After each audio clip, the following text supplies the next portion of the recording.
Hola, sean bienvenidos a un estudio más de la Palabra de Dios. En esta ocasión vamos a continuar con nuestra serie de ¿Quién soy en Cristo? Este es el estudio número 6, así que pongamos este tiempo en manos de Dios para que Él nos ayude. Bendito Dios y Padre de nuestro Señor Jesucristo, gracias por darnos la oportunidad de estar un día más viendo y aprendiendo de tu palabra. Ayúdanos a poder comprender lo que nos quieras hablar a través de tu palabra. Danos el entendimiento, bríndanos el poder comprender tu palabra. Asimismo, también te pedimos que apartes de nosotros toda distracción, todo malestar, todo cansancio, toda cosa que se interponga entre tu palabra y nosotros, y nos permitas estar atentos a lo que es tu palabra, todo conforme a tu preciosa voluntad. En nombre de tu Hijo amado Jesús. Amén. Amén y amén. Continuando con esta serie, vamos con el punto número 22. El punto número 22, que es ¿quién soy en Cristo? Soy hechura de Dios, nacido de nuevo en Cristo para hacer su obra. Es algo muy importante que vamos a ver a continuación. Acompáñenme al libro de Efesios, capítulo 2, verso 10. Vamos a ver qué nos dice la Escritura en Efesios, capítulo 2, verso 10. ¿Qué dice? Porque somos hechura suya, creados en Cristo Jesús, para buenas obras, las cuales Dios preparó de antemano, para que anduviésemos en ellas. Es un versículo para ver que de entrada está diciendo que somos hechura suya. Al ser hechura suya quiere decir que es por medio de que somos parte de su creación. A la hora de que podemos ver el ejemplo que cualquier cosa que se crea físicamente, en el ámbito físico, es de que alguien estuvo interviniendo para crear esa materia física, ese producto. Es una hechura, cualquier cosa que se compone de tal forma que se genera entre alguien, un autor intelectual, alguien que puso los recursos, los materiales, todo para poder realizar y hacer algo. En este caso, en nuestra identidad de Cristo, quiere decir que somos hechura suya. Quiere decir que nuestro Dios nos hizo a nosotros, nos hizo a cada uno de nosotros nuestro Dios por amor, porque Él es soberano en todas las cosas. Y ahora, ¿cómo podemos comprobar esa parte? Acompáñenme al libro de los Salmos, capítulo 139, verso 13. Vamos a comprobar esa parte de que somos hechura suya de Dios. Salmo 139, verso 13, que nos dice lo siguiente. 139, verso 13. Dice, porque tú formaste mis entrañas, tú me hiciste en el vientre de mi madre. Y continúa diciendo más adelante en otro pasaje, en el verso 16, mi embrión vieron tus ojos, y en tu libro estaban escritas todas aquellas cosas que fueron luego formadas, sin faltar una de ellas. Aquí en este salmo nos estamos dando cuenta que nuestro Dios nos formó. Él nos formó desde el principio que empezó la concepción entre un hombre y una mujer. Él nos formó, somos hechura suya. Así que comenzamos a ser criaturas de Dios. ¿Por qué comenzamos a ser criaturas de Dios? Porque solamente somos hechura suya, solamente somos hechos por parte de Él. Y como lo dice el punto número 22, que dice, nacido de nuevo en Cristo. ¿Y qué es una parte de nacido de nuevo? Es porque ya tienes una nueva identidad y un nuevo propósito. Eso lo podemos ver a grandes rasgos en el libro de Juan, en el capítulo 3, cuando Nicodemo va y se acerca con Jesús. Nicodemo va de noche con Jesús a hacerle unas preguntas, y sin en cambio nuestro Señor Jesucristo le dijo a él claramente: es necesario nacer de nuevo, es necesario nacer de nuevo. No le dijo: es opcional, o si tú quieres, o puedes intentar, o puedes probar. O sea, las palabras que normalmente ocupamos en el mundo: intentar, probar, chance ir, o puede que sí pegue, no pegue, o lo haces o no lo haces. Nuestro Señor Jesucristo le dijo la palabra muy claramente: es necesario. Necesario quiere decir que es una acción que debe de llevar a cabo cada persona. Es necesario nacer de nuevo. Y en este punto 22 que dice: nacido de nuevo, ¿en quién? En Cristo Jesús. ¿Por qué en Cristo Jesús? En la naturaleza, creyendo la obra que hizo nuestro Señor Jesucristo, la obra que vino a hacer por nosotros. Por eso es nacer de nuevo en Cristo Jesús, creerle a Él. En este canal también vimos un estudio de una referencia de la oruga, de que comienza siendo oruga nuestra antigua naturaleza y después se transforma, sufre una metamorfosis que se transforma a mariposa y se vuelve una nueva criatura, ya se convierte en mariposa, no deja de existir, sino sufre una transformación. Eso es una parte como referencia, que es el concepto para que se pueda entender de nacer de nuevo, porque inclusive recordamos esa historia, Nicodemo ni siquiera pudo captar en ese momento el mensaje de nuestro Señor Jesucristo, mas en cambio Nicodemo le dice: ¿qué acaso tendré que entrar al vientre de mi madre por segunda vez y volver a nacer? Realmente no entendió el contexto de cómo le estaba hablando, porque era en referencia a un nacimiento espiritual. Seguía siendo en el mismo cuerpo, seguía siendo la misma persona, pero es un nacimiento espiritual. Vuelves a nacer espiritualmente, por eso es nacido de nuevo. Es en esa parte de nacer de nuevo en Cristo. ¿Y qué dice? Para hacer su obra. ¿Para qué estamos llamados a estar en Cristo? Para hacer su obra, y su obra compete a muchos factores, a muchas partes que podemos hacer la obra. Al referirse a la obra, muchos de nosotros podemos pensar: la obra de Cristo solo es evangelizar, solo es predicar, o solo es estar compartiendo mensajes o haciendo ciertas actividades. A la hora que se dice la obra en Cristo, se refiere en contexto a mucho más allá de lo que puede comprender, porque la obra de nuestro Señor Jesucristo lo hemos visto como ejemplo de quién es Jesús, lo que nos enseñó en su palabra Jesús, todo lo que es la misericordia, la compasión, el estar con las personas, el atenderlas, el escucharlas, el estarles dando las nuevas de que el reino de los cielos se ha acercado, de que ya hay una esperanza, de que ya hay una salvación, de que ya hay una vida eterna, de que ya hay un pago por su pecado. La obra es mucho más allá de lo que nosotros podamos comprender o imaginar. Y principalmente la obra comienza en nosotros mismos. A través de ese nuevo nacimiento, la primera obra que tiene que empezar a surgir es nuestra obra en nuestra propia carne, en nuestro propio ser, en nuestros pensamientos, en nuestro corazón, en todo lo que sea de nosotros. Desde ahí comenzamos la obra, por eso se dice en Cristo Jesús, porque es la obra que Él vino a hacer para rescatarnos a nosotros, salvarnos a nosotros, y nosotros ya no vivir con nuestra antigua naturaleza, ser unas personas que realmente cambien esa vieja naturaleza y se cumpla lo que es el nacer de nuevo. Quiere decir que ya no eres la misma persona, ya no haces las mismas obras que llegabas a hacer, ya no participas del mismo pecado, te empiezas a apartar de tu pecado, tu vida comienza a cambiar. ¿Por qué? Porque ya tienes un nuevo nacimiento.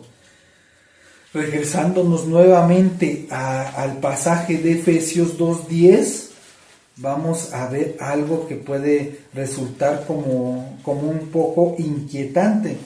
Efesios 2:10 que dice, porque somos hechura suya, creados en Cristo Jesús para buenas obras. Hasta ahí es lo que estamos viendo en contexto hasta ahorita, las buenas obras. Pero continúa el verso diciendo, las cuales Dios preparó de antemano para que anduviésemos en ellas. Y aquí realmente puede entrar en la mente una contradicción que dice, entonces Dios manipuló nuestras vidas para que nosotros estemos en las obras que Él preparó. Y aquí se empieza la malinterpretación de tal forma que pueden decir, no, es que Dios entonces sí te controla. Porque si lo leemos literalmente parece que da a entender que Dios controla, porque dice que preparó las obras para que andes en esas obras, como si Dios te estuviera ordenando de que compartas la palabra, de que asistas, de que vayas a evangelizar o que empieces a cambiar tu propia vida. Aparentemente menciona eso, pero va en contexto de que muchas veces las personas se pierden de lo esencial, que Dios tiene todo el conocimiento, Dios sabe todas las cosas. ¿Qué quiere decir con eso? Que automáticamente Dios, en su soberanía y en el libre albedrío que nos deja a nosotros decidir qué queremos hacer con nuestra vida, si seguirlo o no seguirlo, Él ya sabe nuestra intención de nuestro corazón y sabe que nosotros vamos a seguir y sabe que podemos inclusive participar de las obras que Él nos pueda brindar por la facultad que Él nos brinda. Y automáticamente por tener ese preconocimiento de nosotros, de nuestra naturaleza, nuestro corazón, preparó aquellas obras para que nosotros participemos de aquellas obras que Dios preparó para que anduviésemos.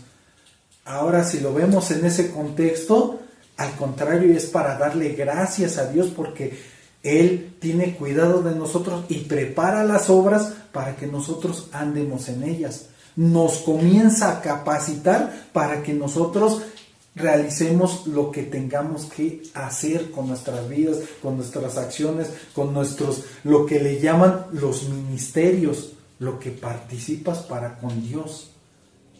Hay distintos tipos de ministerios, no solamente son los ministerios, el ministerio de alabanza, el ministerio de oración, el ministerio de evangelismo, hay más ministerios. Y el primer ministerio es el ministerio de la propia casa. Es el primer ministerio por el cual todas las personas deben de comenzar a trabajar y deben de comenzar a hacer la obra, empezando con las propias casas, empezando desde el núcleo. Desde ahí empiezas, tienes que empezar desde dentro hacia afuera. Lamentablemente vemos que muchos comienzan desde fuera y lo último que se preocupan es lo que está adentro. Siempre empiezan todo así por fuera y se despreocupan de lo que tienen adentro, de su ministerio. Y vamos mucho más allá de la obra, de lo que cada quien debe de trabajar en sí mismo. Cada quien debe de buscar y avanzar y hacer lo que tiene que hacer dentro de su misma obra. ¿Por medio de quién? Por medio de Jesucristo. Y todo esto se resume en esta parte, principalmente la motivación, porque aquí estamos viendo de obras y también sale en contexto la otra parte, que obras, y las personas se desembocan a decir, voy a hacer tal obra, voy a cumplir, voy a hacer tal cosa y voy a hacer esto, voy a participar y participar para que vean que participo y hago la obra del Señor. Y voy a evangelizar para que vean que sí estoy contribuyendo a la obra del Señor. Y comienzan a hacer las obras, pero para que la gente los vea. No comienzan a hacer la obra porque realmente quieran hacerlo de corazón, por amor a las almas, por amor a las personas. Porque ahí se va en contexto de que las obras, todo lo material, todo lo físico, toda la participación, pero principalmente la obra está en la obra espiritual, en la obra y la motivación por el cual se hacen las obras. Puedes hacer una obra muy pequeña, pero si impacta los corazones, si transforma las vidas, si cambia la situación de alguna persona, hasta por una sola persona, es hacerlo con la motivación correcta. No necesariamente la motivación tiene que ser, voy a evangelizar, y si hay muchas personas que me escuchen, voy a evangelizar. No, simplemente hasta con una sola persona. Por eso el ministerio comienza dentro de la casa. ¿Por qué? Porque el ministerio tiene que ser dentro de la familia. La pareja, los hijos, es el ministerio donde debes de comenzar a trabajar, a instruir, a compartir, a hacer la obra de Cristo. Transmitir el mensaje de lo que Dios nos mandó a hacer, el ejemplo que nos dio a través de su palabra. Es eso realmente la motivación por el cual haces las obras, y las obras que preparó Dios de antemano.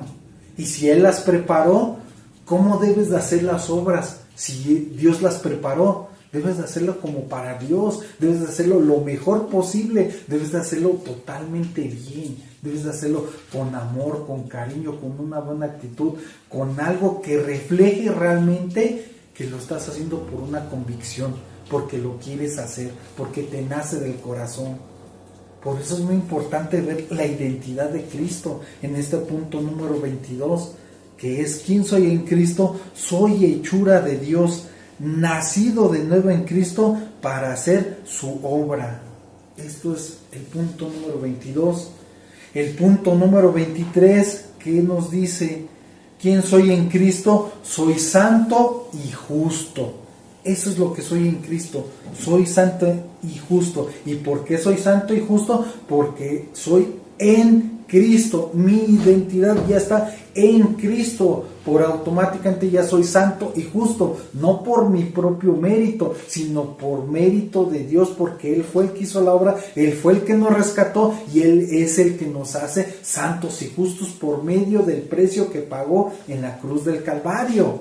Eso hay que tenerlo muy, muy importante, para que no nos desviemos de tal forma de que digamos, ya yo soy santo, yo soy justo, yo soy esto, lo otro, y tengamos una soberbia de tal forma que no es por nosotros. Hemos estado viendo esta serie de ¿quién soy en Cristo? Si vamos recordando en gran contexto cómo lo estamos viendo, ¿quién es el que está haciendo la obra?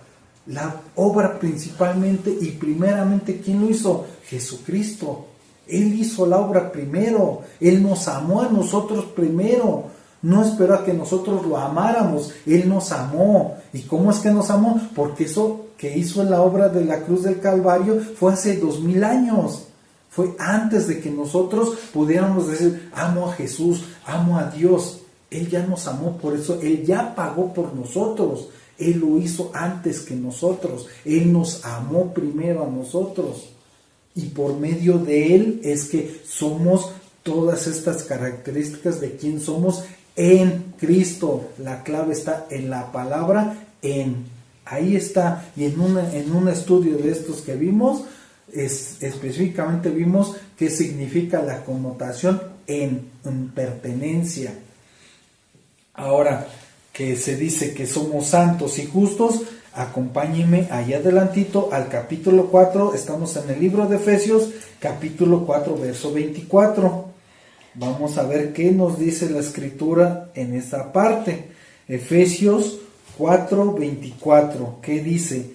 Y vestíos del nuevo hombre, creado según Dios en la justicia y santidad de la verdad. Nuevamente habla de un nuevo hombre, pero ¿qué dice? Vestíos, transfórmate. Vestíos es una transformación espiritual y moral, principalmente. Son transformación de varias características, pero principalmente es la transformación espiritual, la transformación moral. ¿Qué es lo que te rige a ti con tu vida? ¿Cómo estás llevando tu vida en la cuestión moral? ¿Qué es lo que haces en la cuestión moral? Porque aquí está hablando de justicia y santidad también. Y esas son características muy, muy, muy esenciales de una nueva vida cristiana. Esas son unas características, lo que es la justicia y la santidad. Son características que deben de estar a flor de piel en un cristiano, en una persona que está entregando su vida a Dios. Debe de ser una gran característica. Ahora, ¿cómo podemos ver esto? ¿Cómo podemos sacarnos nosotros una radiografía de tal forma que nosotros podamos ver si estamos siendo justos o estamos siendo santos, estamos siendo apartados? ¿Cómo puede ser una radiografía para nosotros? Y la respuesta puede ser: ¿qué es lo que haces cuando nadie te ve? Eso es lo que realmente tú mismo te puedes sacar, esa radiografía. ¿Cómo me comporto cuando estoy solo? Porque lamentablemente en este mundo estamos llenos de apariencias, en este mundo estamos llenos de puras contradicciones, puras cosas que mentimos para salir de los problemas, ocultamos información. El mundo está tan mal, tan perverso, que de tal forma que está totalmente mal, porque ya ahorita ya no hay nada de justicia, no hay nada de santidad, todo está totalmente descompuesto. Ya automáticamente ahora lo que tienen cuando llegan a hacer algo indebido es aprovechar la oportunidad. Ya lo disfrazan, lo malo lo disfrazan con aprovechar la oportunidad. Aprovechar de que nadie me ve para tomar algo que no es mío. Aprovechar que no me cachan para hacer cosas indebidas en el trabajo. Aprovechar muchas situaciones.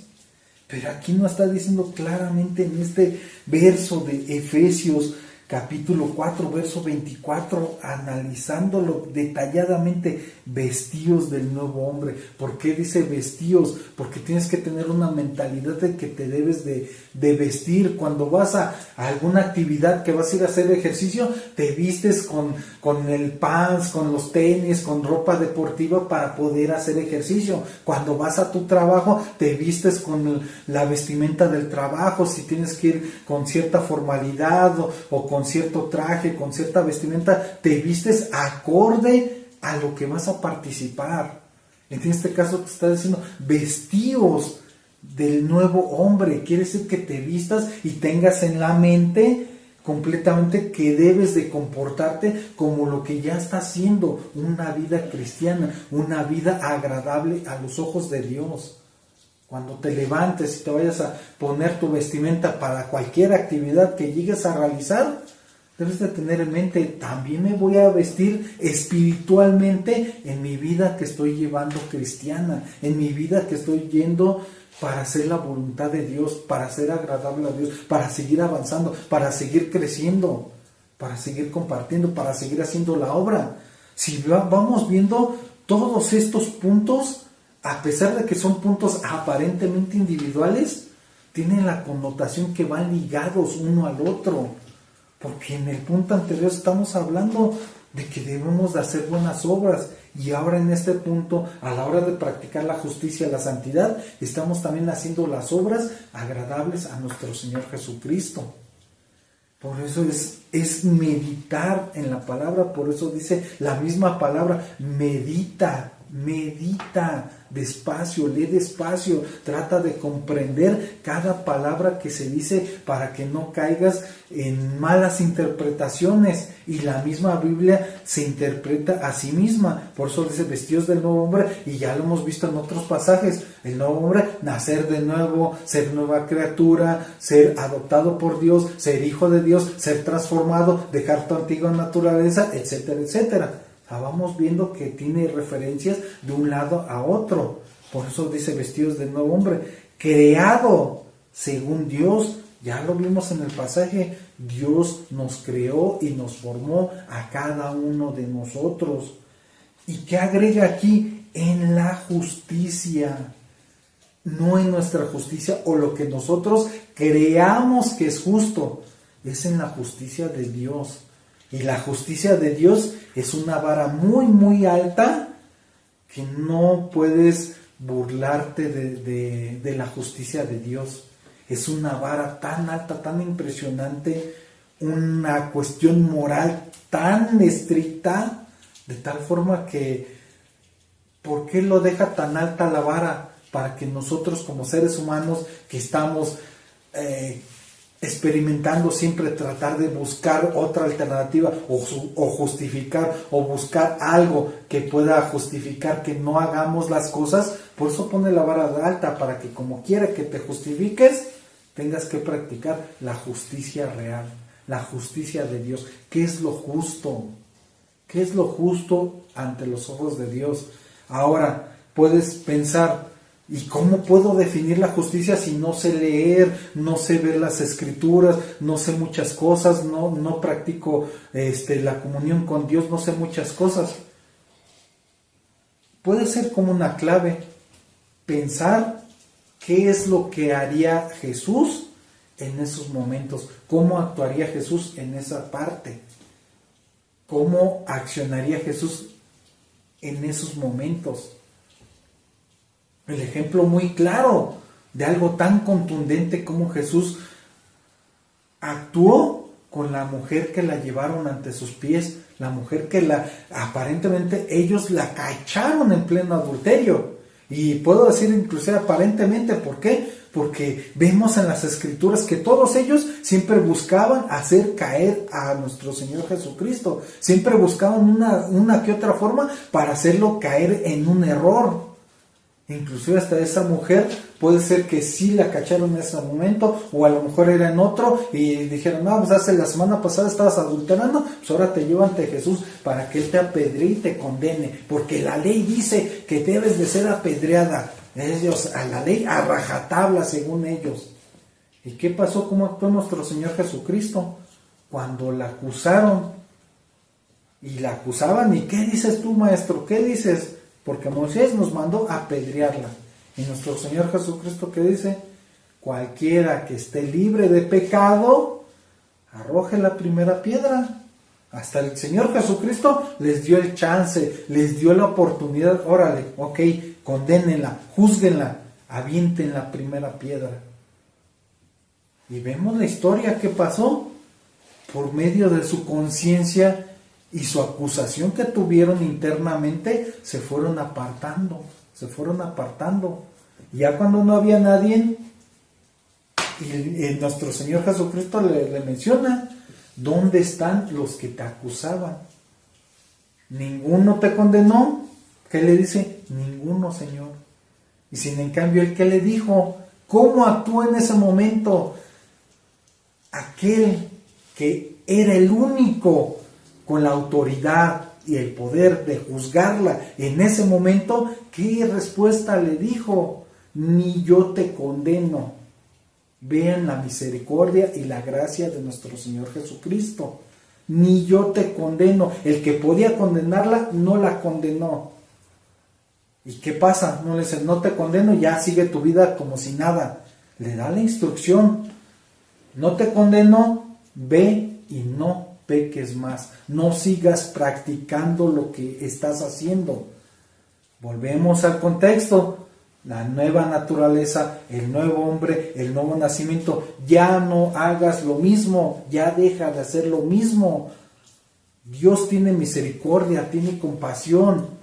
Él te perdona, por eso murió en la cruz del Calvario, para el perdón de los pecados. Él ya sabe lo que vamos a hacer cada uno de nosotros. Mas sin en cambio, también nos dice, ya no lo hagas, nace de nuevo, deja tu antigua naturaleza.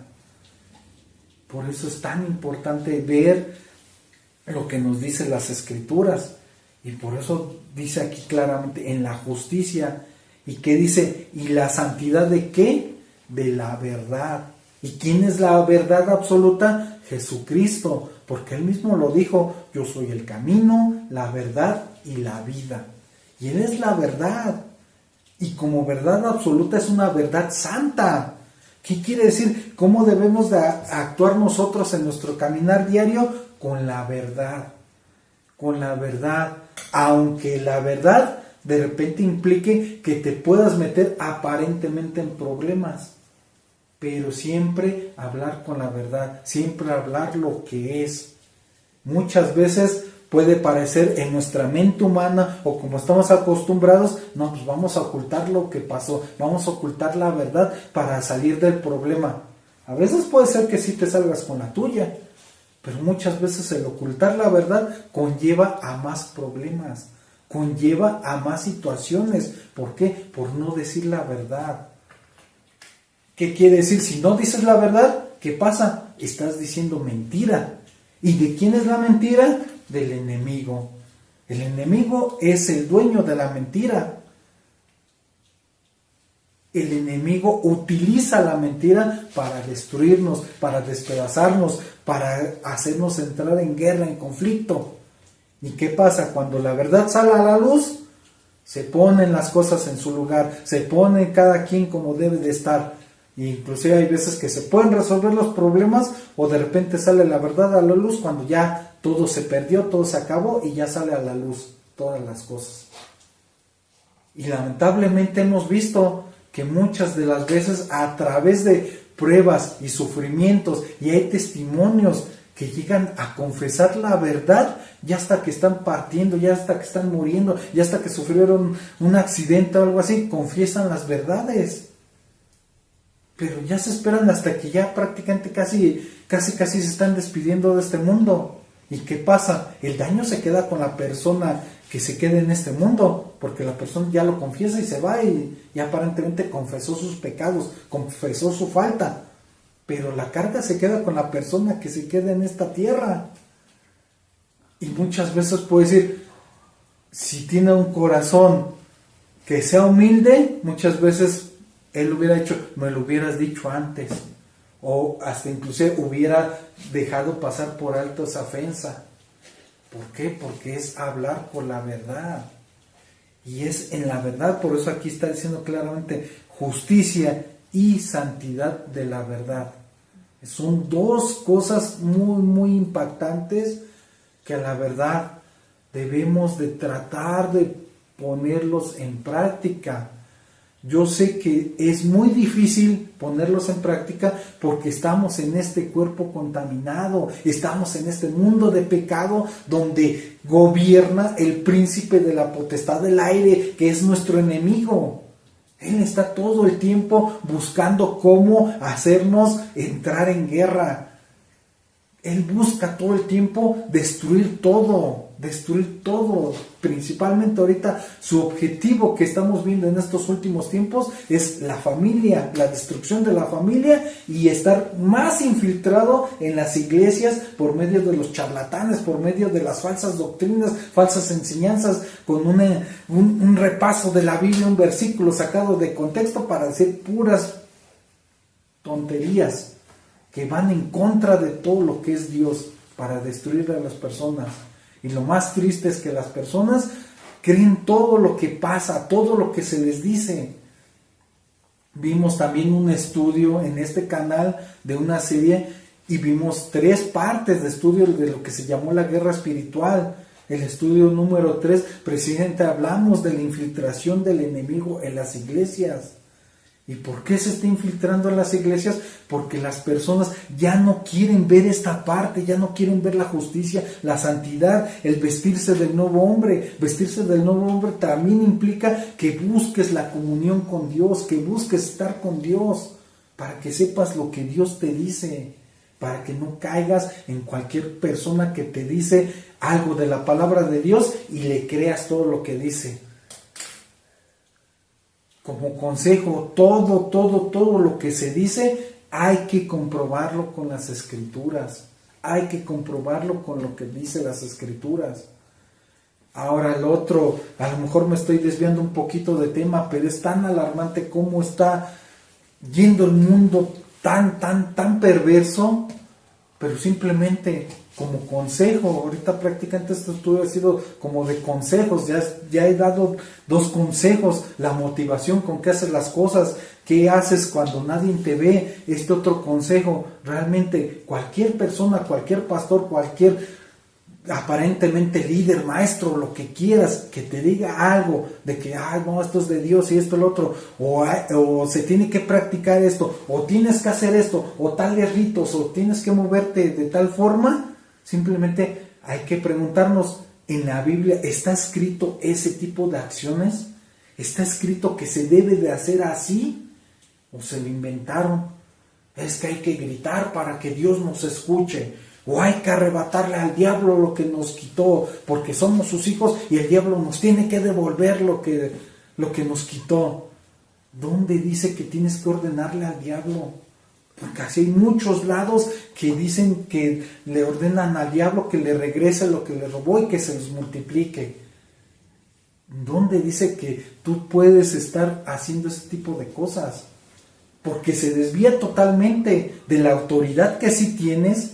¿Por qué? Por medio de Cristo Jesús, pero es una autoridad que viene por medio de Él.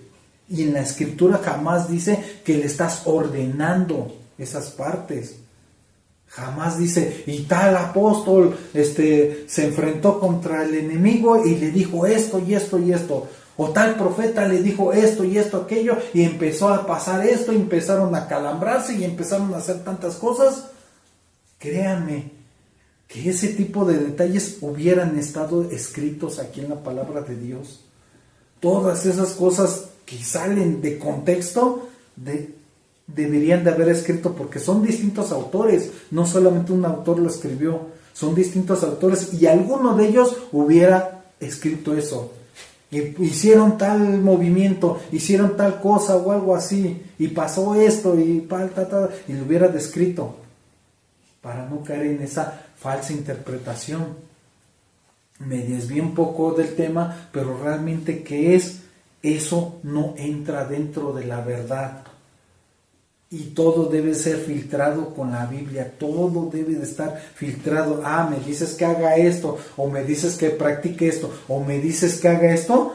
Dame un ejemplo bíblico de que es eso lo que tú me dices, que esté en la Biblia tal cual, dime tal versículo y esto, y que lo soporten inclusive otros versículos, y entonces sí te voy a creer que hagas eso. O voy a hacer lo que tú me estás indicando que haga, pues dímelo con la Biblia. Y si no me lo compruebas, pues lo siento mucho, serás muy líder, muy pastor o pseudopastor o lo que quieras, pero si lo que hablas no está conforme a lo que dicen las Escrituras, no va por ahí, no es una sana doctrina. Todo debe de estar apegado a las Escrituras, apegado a Dios, apegado al poder de Dios, no al poder ni el ego del hombre. El ego que diga, yo te mando, yo digo, o yo esto, lo otro. Son tantas cosas, hay tanta información, y yo también he sido testigo como cientos de personas aplauden tantas herejías que dicen los pseudopastores, o los pseudoprofetas, o los pseudoapóstoles, que no tienen nada de eso, sino son puros mercenarios de la fe, porque no van a como dicen las Escrituras. Ya me desvío un poco, pero es presente por eso. Sois el punto número 23, soy santo, que significa apartado para Dios, no que nada más me porte bien. Soy santo, apartado de Dios, y justo. ¿Y justo por qué? No por mí mismo, sino porque empiezo a practicar la justicia de Dios. No que yo sea justo, porque dice la misma Escritura, no hay justo ni aun uno.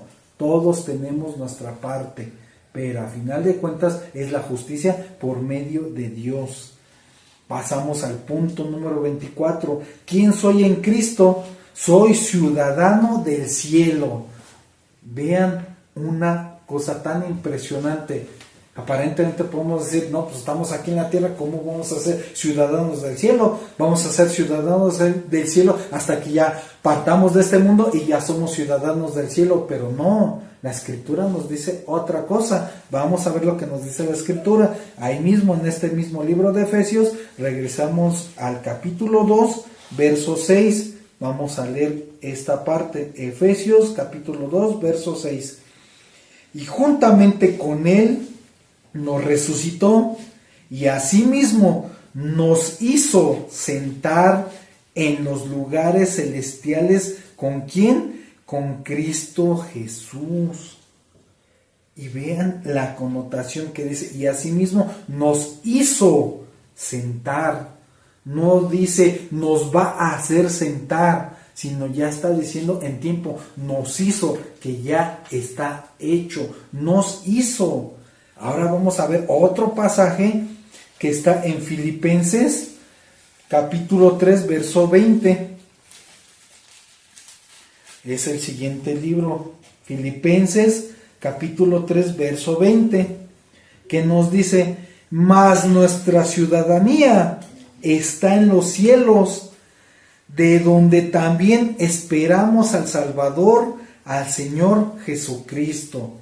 Y aquí nuevamente nos está diciendo una afirmación: más nuestra ciudadanía, ahora sí que lo que tenemos, más nuestra ciudadanía, ya pertenecemos a los cielos. Y ahí, presidente, también igual en este canal hicimos una reflexión, un video corto, del cual le llamamos que podemos tener 2 actas de nacimiento. En ese estudio, en ese video, a grandes rasgos se los comento. ¿Qué quiere decir con esto de que podemos tener 2 actas? Si vemos en contexto aquí nuestra naturaleza, en este caso aquí en México, ¿qué pasa? Cuando nace un bebé, nace el bebé y cuando está naciendo desde el vientre de la mamá, en ese momento no es un ciudadano mexicano, en ese momento es una criatura, es un bebé que nació nada más, y se convierte en ciudadano mexicano hasta que se le genera el acta de nacimiento respectiva.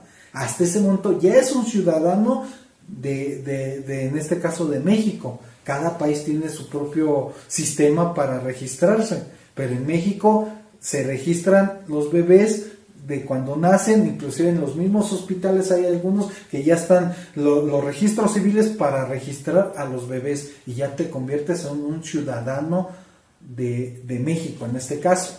Ahora, ¿cómo puedo comprobar del acta de nacimiento en los cielos? ¿Cómo puede ser eso? ¿Por qué? Porque cuando realmente crees en espíritu y en verdad, la misma Biblia nos dice: a todos los que le creyeron, a los que creen en su nombre, que dice, les da potestad de ser hechos. Y a la hora de decir ser hechos, quiere decir que está registrándote tu acta en la ciudadanía de los cielos. Mas les da la potestad de ser hechos hijos de ¿quién? Hijos de Dios. Y ahí es cuando obtienes tu segunda acta de nacimiento, por así decirlo, y ya tienes como que la ciudadanía en los cielos. Y por eso la misma escritura aquí parece, si lo vemos literalmente, dice, no, pues está mal la escritura porque ya no somos ciudadanos del cielo, somos ciudadanos de la tierra.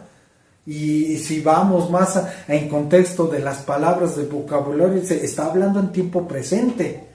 Entonces la Biblia se equivocó, pero cuando ya vemos en contexto los otros pasajes, los otros versos de la Biblia, vemos por qué, de dónde se refiere que ya tenemos una ciudadanía en los cielos.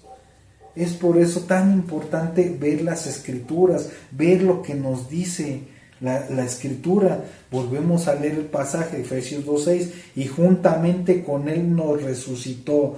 Y eso va, juntamente con él nos resucitó. ¿Por qué? Porque es, digamos, una de las partes de este verso. Podemos relacionarlo con la resurrección de nuestro Señor Jesucristo. ¿Qué quiere decir? Que Él fue crucificado, crucificó su carne y resucitó.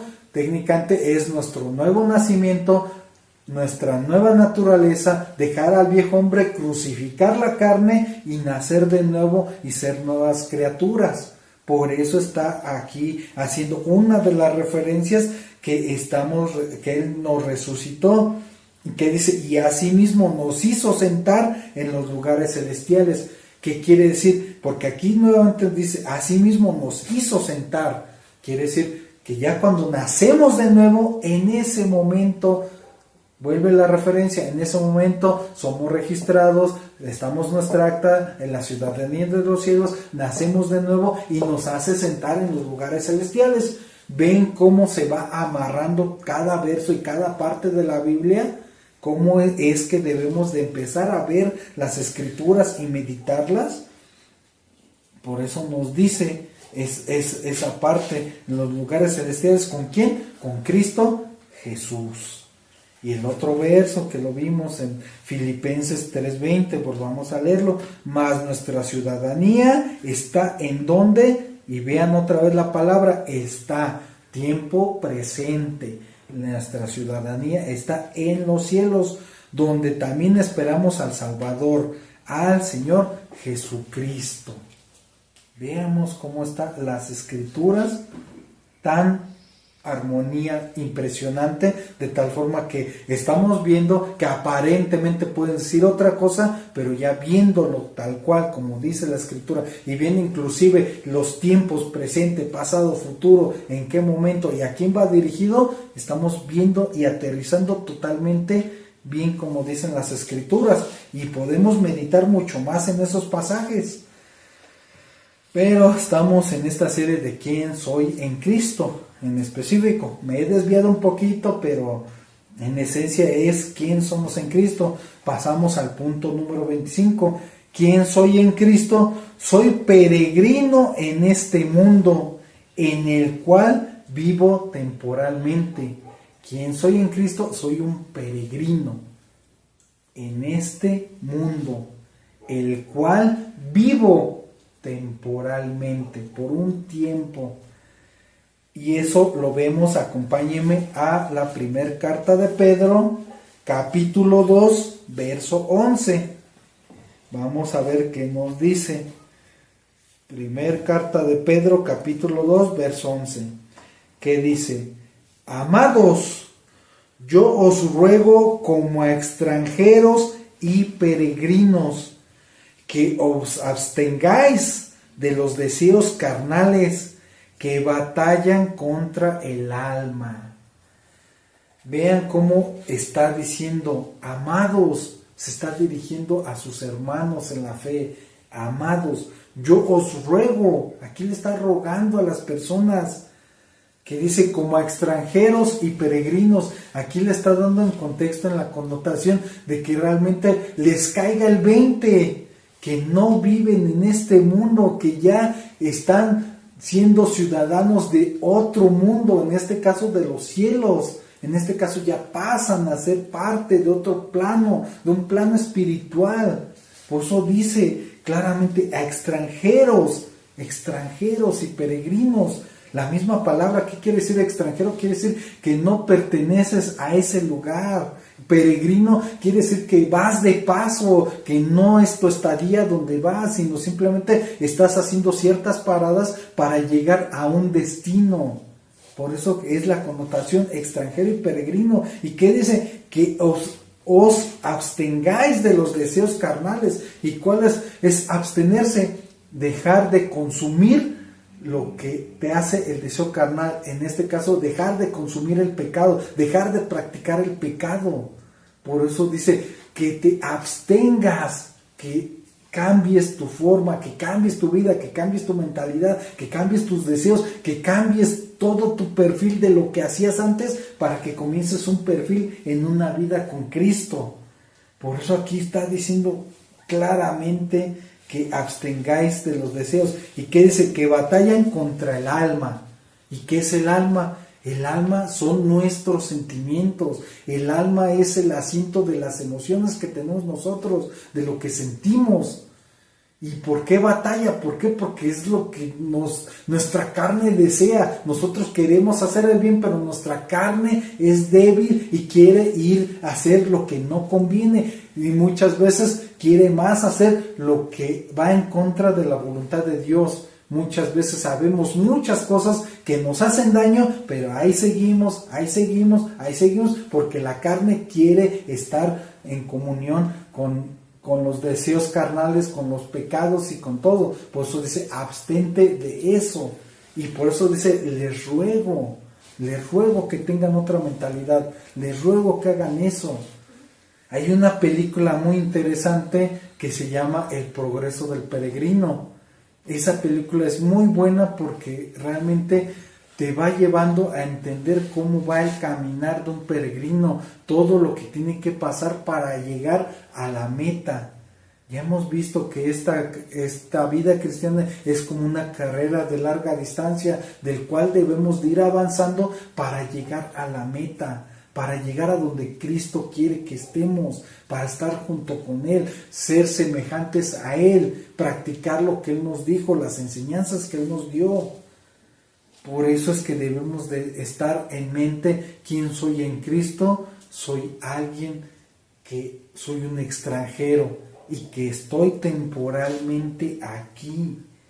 En esta parte que estamos viendo de abstenerse, también vuelvo a recordar los videos que estamos viendo de guerra espiritual. Son 3 videos que están de guerra espiritual, de tal forma que tenemos una lucha no contra carne y sangre, no contra las personas físicas, sino tenemos lucha contra los huestes, los principados, los espíritus de maldad que están detrás de las personas, susurrando, manipulando y haciendo que las personas entren en guerra. Nuestra lucha no es contra carne y sangre, y lo mismo lo dice la misma Biblia, no es contra las personas, es contra los espíritus.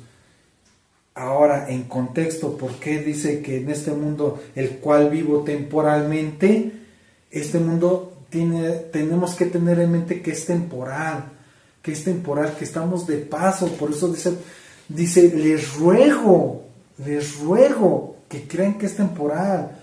Está en el Salmo 40, en el verso 11, otros versos de que se van a las riquezas. ¿Por qué? Porque las personas viven y lo construyen. Acompáñenme rápidamente para no parafrasear al Salmo 49, verso 11. Para no parafrasear, vamos a leerlo tal cual como lo dicen las Escrituras.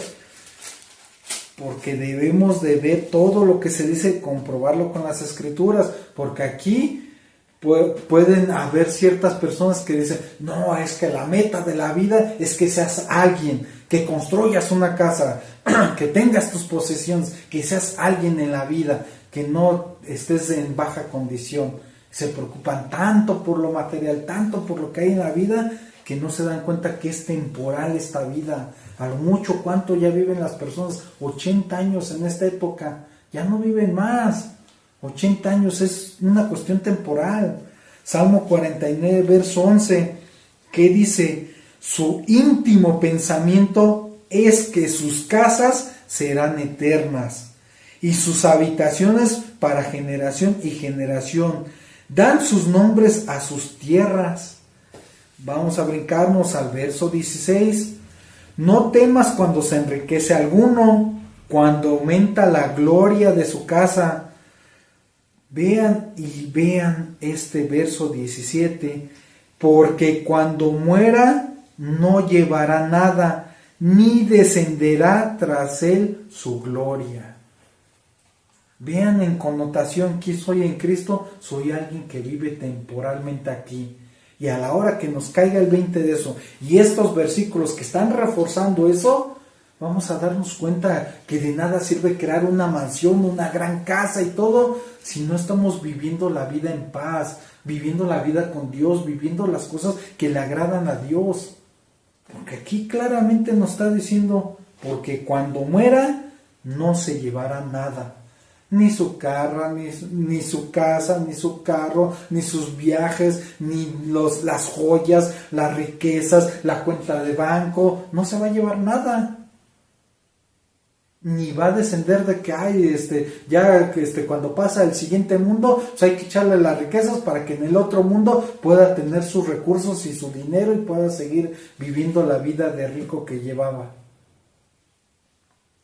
Y ojo, aclaro, no es que Dios esté en contra de las riquezas. ¿Por qué? Porque la misma Biblia nos enseña. Salomón es el que tuvo más riquezas. Y él mismo, también ahí mismo está escrito, de que todo lo que el alma pudiere desear, y puedes tener todo, pero sin Dios no tienes absolutamente nada. ¿Y qué quiere decir? Que nosotros debemos de empezar a cambiar esa mente, que esto es temporal, de darle prioridad a las cosas que realmente importan. ¿Y cuáles son las cosas que importan? Lo que trasciende a la eternidad. ¿Cuánto conoces a Dios? ¿Qué relación implica que tienes con Dios?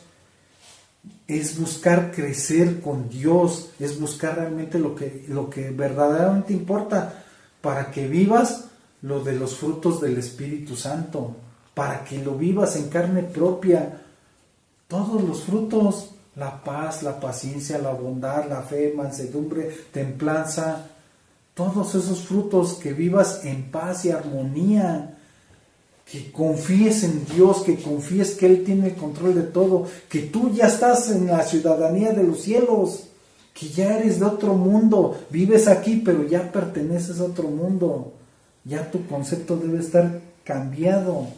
¿Y qué debes de hacer con esto? Pues precisamente ver la vida en oración, el estudio de la palabra de Dios, la comunión, la relación personal que tienes con Él, obedecer a Dios para hacer su voluntad, obedecerlo a Él. También en este canal generamos un video que se llama En Comunión Diaria. ¿Cómo debes de tener tu comunión con Dios? ¿Cómo lo buscas a Él? ¿Por quién es Él? ¿Porque realmente lo quieres conocer o solo lo quieres como una muleta o un talismán o una persona que te cumple los deseos, que te ayuda solamente en problemas? ¿Cómo buscas a Dios? ¿Cuál es tu comunión con Dios? ¿Qué relación tienes con Dios? Y muchas de las veces las vidas de las personas se puede centrar de tal forma que vean el nivel de problemas que tiene la persona es en la medida contraria de lo que busquen a Dios. Si buscas a Dios de una manera muy superficial, obviamente tu vida va a estar llena de problemas. En la medida que busques más a Dios, todos esos problemas se van a enderezar. Eso es en contexto de cuando estás llevando tu vida en desorden. Porque inclusive también vimos en una parte de un estudio que también el enemigo te atrapa aparentemente en el poder, en las riquezas, y te atrapa para tenerte encapsulado, tenerte ahí amarrado, para que no tengas la necesidad de buscar a Dios. Por eso es que hay que estar muy alertas y muy al pendiente, porque no es nada más cosa superficial, es a grandes rasgos ir viendo todo el panorama, no nada más ver una sola parte, una sola línea, es ver todo el panorama. No irnos a los extremos de que, si tengo riquezas es porque Dios está conmigo y Dios me prospera y esto, lo otro, y siendo una soberbia tan impresionante. No, ¿por qué? Porque esas riquezas posiblemente las estás haciendo de manera ilícita y haces negocios chuecos y tienes grandes riquezas. Y no es que Dios te prospere o que Dios te esté diciendo, sí, haz tranza para que sigas creciendo y sigas teniendo tu dinero. No, obviamente el enemigo te está atrapando ahí para que no sientas la necesidad de realmente ver tu pecado y ver que estás haciendo algo indebido a los ojos de Dios. Por eso es estar muy atento, es ver lo que dice la palabra de Dios, tener una comunión con Dios, buscar a Dios en espíritu y en verdad, y empezar a ver esta parte. ¿Quién soy en Cristo? Sí, tengo muchas características, pero es por medio de Él. Todo esto es para que tengamos la seguridad y la confianza de que Dios está con nosotros, no que nosotros ya somos alguien por nosotros mismos. Hay que tener mucha humildad para reconocer quiénes somos en Cristo. Sí, con poder, pero por medio de quién te da el poder. O sea, es ver y afinar y asentar muy bien esa parte. Así que hemos llegado al final de este estudio de 25 puntos. Vamos a continuar con esta serie. No sé cuántos más estudios vamos a hacer, 7, 8, no sé cuántos vayan a ser, pero vamos a seguir viendo más de quién somos en Cristo. Y hemos concluido, así es que demos gracias a Dios por este estudio que hemos llevado a cabo. Gracias, bendito Dios y Padre de nuestro Señor Jesucristo. Te damos tantas gracias por haber llevado a cabo este estudio. Ayúdanos a comprender, ayúdanos a entender nuestra identidad con una actitud humilde, con una actitud de servicio, de justicia y de verdad, como tú lo mencionas en tu palabra. Hacer lo que sea conforme a tu voluntad, conforme a tu justicia, conforme a tus estatutos, conforme a tus estándares, no con lo que nosotros creamos, sino lo que tú nos has enseñado en tu bendita y preciosa palabra.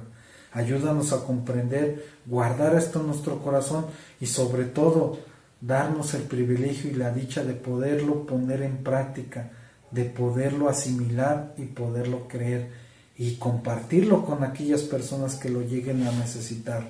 Te damos tantas gracias, Señor bendito, todo conforme a tu preciosa voluntad, y lo oramos siempre en el nombre que es sobre todo nombre, en el nombre de Jesús, tu Hijo amado. Amén, amén y amén. Pues muchas gracias, nos vemos hasta el próximo estudio, si Dios lo permite. Hasta la próxima.